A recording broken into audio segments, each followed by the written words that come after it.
Olá, senhores, bom dia, boa tarde, boa noite a todos vocês que são inscritos no nosso canal. Se você ainda não é, basta clicar no íconezinho do livro ou apertar no botão inscrever-se e aí você será comunicado toda vez que tiver um vídeo novo no canal. Hoje nós vamos tratar a respeito da fase instrutória e da fase decisória do procedimento dos juizados especiais, o que se dá na audiência de instrução e julgamento, mas nós voltaremos e aprofundaremos a questão logo após uma pequena pausa para pegar um café. Um forte abraço a todos e até mais.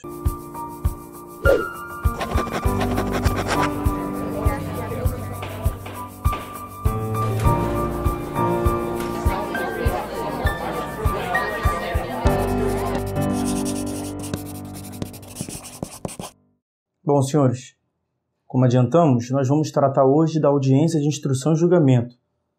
Então, como nós já analisamos nos itens passados, nos vídeos passados que encontram-se na nossa playlist sobre procedimentos especiais, uma vez que não se realize a autocomposição na audiência de conciliação e as partes não deliberem a respeito da instituição de um juízo arbitral no procedimento do juizado, diz o artigo 27 da Lei do Juizado Especial Civil, a Lei 9.099 de 95, que será designada imediatamente uma audiência de instrução e julgamento.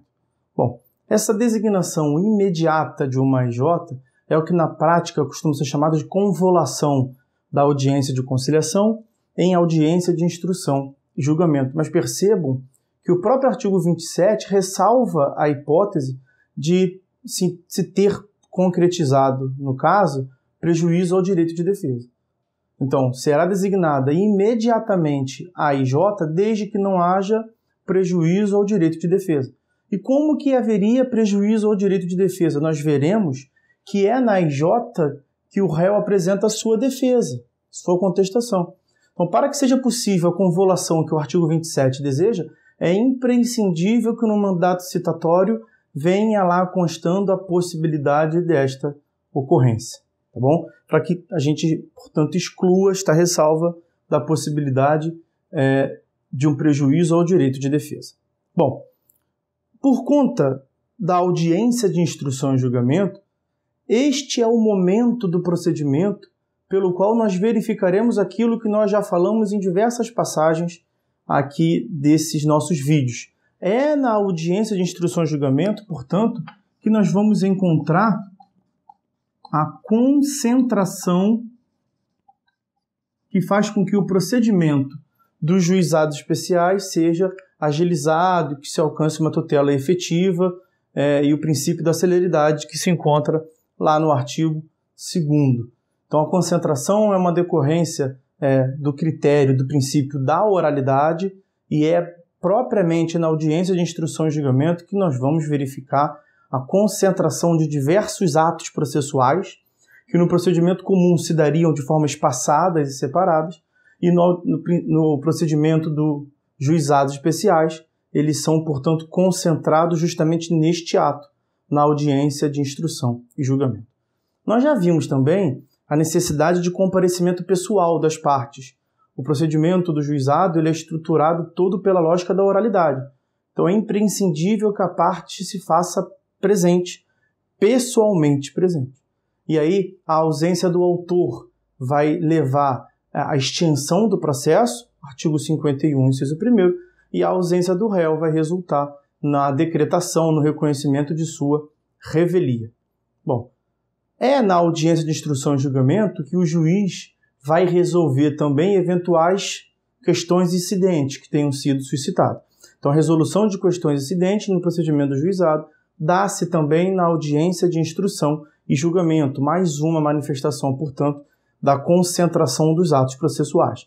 Então, a análise de eventual incompetência territorial do juizado, a análise de eventual incompetência da própria instituição do juizado, a causa que eventualmente esteja fora das hipóteses de cabimento, a análise sobre uma inadequação do valor da causa, enfim, questões preliminares, todas as questões, portanto, os incidentes, são resolvidos na audiência de instrução e julgamento. Bom, com relação à defesa, admite-se no sistema do juizado especial a contestação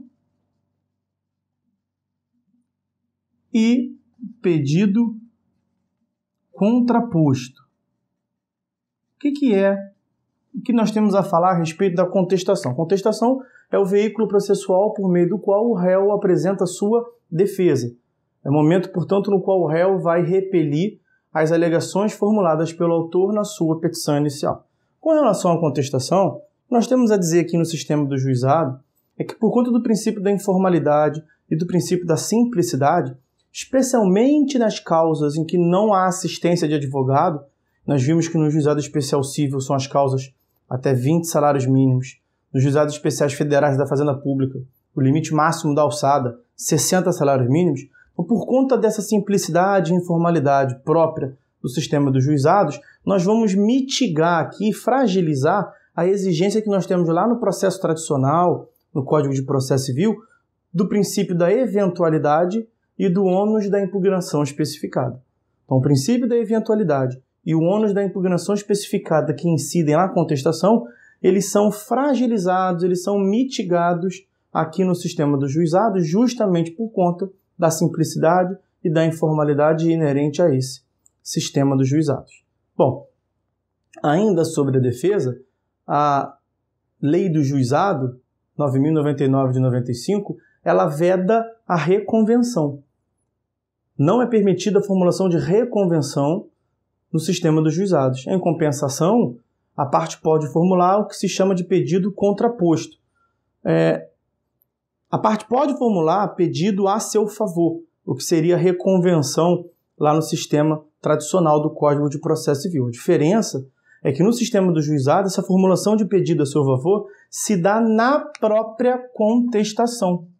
E aí vejam, no Código de Processo Civil atual não tem lá muita diferença, porque é mais ou menos isso, esta junção, que se encontra no artigo 343 do CPC. Então, o sistema dos juizados, em mais uma possibilidade, acabou inspirando o Código de Processo Civil. O artigo 343 trata justamente da hipótese em que, lá no processo civil tradicional, se formula reconvenção na mesma peça da contestação. Quando a parte quiser contestar, se defender e reconvir, formular pedido a seu favor, ela fará na mesma peça. No Código de 73 eram peças autônomas. Então essa era uma grande distinção entre a contestação e o pedido contraposto da lei do JEC e a contestação e a reconvenção do Código Antigo. No Código Novo nós não temos lá muitas distinções por conta desta junção nos dois sistemas. No sistema do Código, no sistema do CPC, artigo 343, quando a parte quiser contestar e reconvir, será na mesma peça. No sistema do juizado, quando a parte quiser contestar e formular pedido contraposto, será também na mesma peça. Bom, esse pedido contraposto, quando a parte demandada, o réu, formula pedido a seu favor, o réu deve respeitar no pedido contraposto as hipóteses de cabimento do juizado.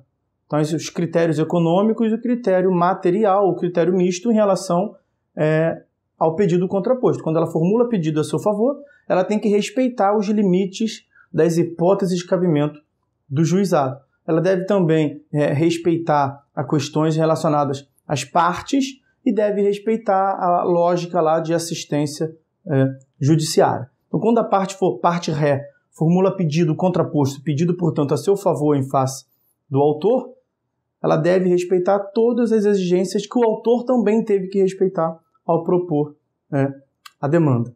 Tá? Então essas são as considerações a respeito da fase de defesa, formulação de contestação e pedido contraposto. Bom, quando a gente fala de instrução, estamos querendo nos remeter à instrução probatória. Como é que se dá, portanto, a produção de prova no sistema do juizado? Bom, a primeira consideração é que se admitem todos os meios de provas admissíveis. Todos os meios de provas em direito admissíveis podem ser produzidas também no juizado especial civil. Nós vamos ter aqui algumas restrições. Então, primeira consideração a se fazer é que, quanto à prova, nós temos mais uma manifestação da concentração, porque lá no sistema do CPC, nós temos 3 momentos distintos. Um momento em que se dará o requerimento, outro momento em que se dará o deferimento e depois o momento seguinte em que se dará a produção da prova. Isso no sistema do CPC. E como que acontece no juizado especial? É tudo junto em um único ato AIJ. Então a parte vai solicitar a produção da prova. O juiz vai analisar se vai ou se não vai produzir. E nós teremos a produção justamente na audiência de instrução e julgamento. Então pense, por exemplo, numa prova testemunhal. A parte que tem interesse em ouvir o depoimento de uma testemunha, ela vai requerer e o juiz vai analisar na AIJ. E a produção, se ela for deferida, se dará na própria AIJ. Ou seja, a parte tem que levar a testemunha para a eventualidade do juiz admitir ouvi-lo. Bom, depoimento pessoal, modalidade de prova oral, será produzido na audiência. Testemunha, eventualmente deferida, será produzida na audiência. O que nós temos aqui de importante é que a prova testemunhal ela é limitada a 3 testemunhas por parte. Então, uma importante consideração é que no sistema do juizado só pode produzir 3 depoimentos de testemunha por cada uma das partes. É uma daquelas hipóteses, portanto, que nós temos uma limitação do contraditório. Como afirmado, o sistema do juizado ele foi criado por meio de um juízo prévio de ponderação entre diversos interesses. Então, a gente perde um pouco em contraditório e ampla defesa para ganhar em efetividade, em celeridade, em agilização dos trâmites processuais. Um dos momentos em que isso se manifesta é justamente na limitação de 3 testemunhas por cada parte. Bom, se o juiz for produzir a inspeção de pessoas e coisas, isso dará também em audiência. E nós temos uma restrição também importante em relação ao juizado, que é a da prova pericial. A lei não admite a produção de prova pericial complexa, o que não quer dizer que não se pode produzir nenhuma prova pericial. É muito comum encontrar essa afirmação de que no juizado não se produz perícia. Isto é um grave erro. No juizado não se produz perícia que seja considerada complexa, porque a complexidade da perícia vai de encontro à informalidade e à simplicidade do sistema dos juizados. Mas nada impede que se produza uma perícia simples. A própria lei fala isso ao se referir na oitiva de técnico de confiança do juízo. E um técnico de confiança do juízo não é nada mais nada menos do que perícia. Então admite-se a produção de prova pericial, admite-se que as partes dialoguem, formulem questionários, questionamentos orais em audiência ao técnico, ao perito. Muito cuidado com isso. Não é que não se admita prova pericial no juizado, não se admite perícia que seja complexa. Bom, e uma última consideração a respeito da instrução probatória, ela se relaciona ao sistema dos juizados especiais federais e juizados especiais da Fazenda Pública. Nós temos aqui 2 considerações importantes quanto a esses juizados. Em primeiro lugar, é que por conta daquela competência absoluta de que nós falamos em um outro vídeo, o sistema dos juizados, de modo geral, ele era para ser facultativo, justamente porque ele foi criado por conta desse juízo prévio de ponderação de proporcionalidade realizado pelo legislador.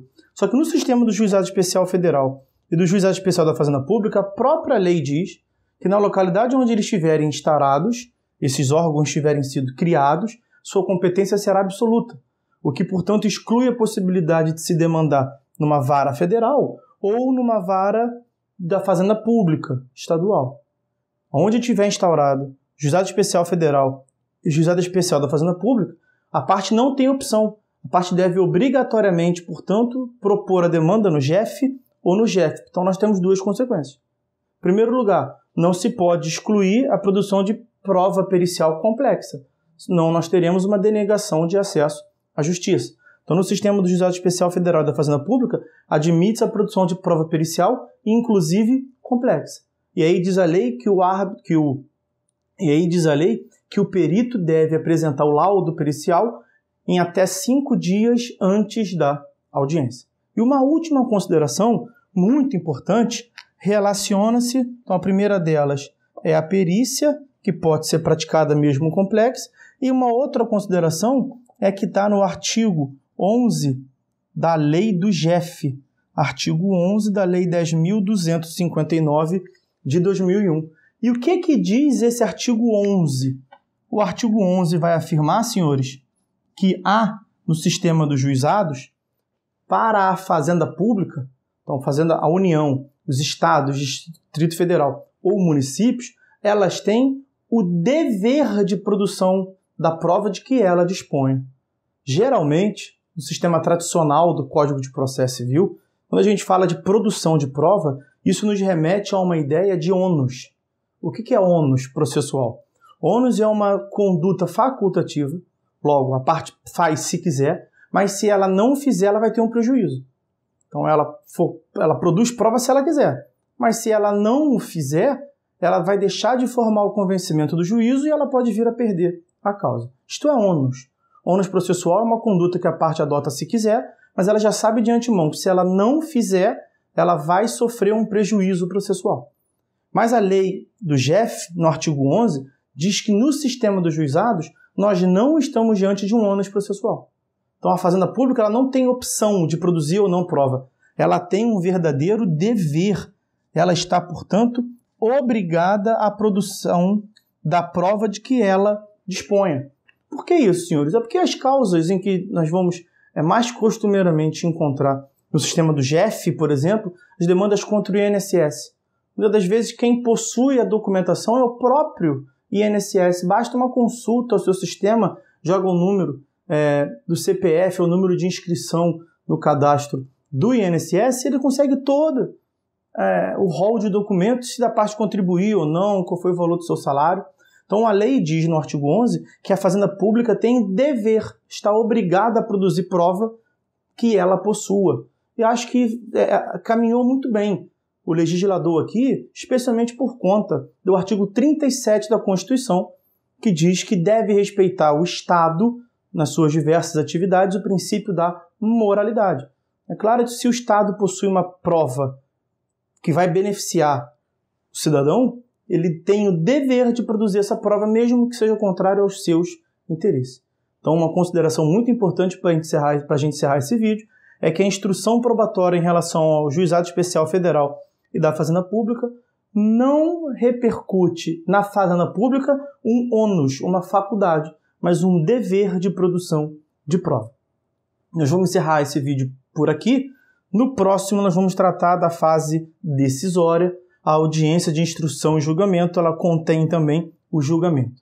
Então, na lei, a lógica é que o julgamento se dê na própria audiência e também de forma oral, mas admite-se a possibilidade do juiz remeter os autos conclusos para a sentença e proferir o julgamento depois.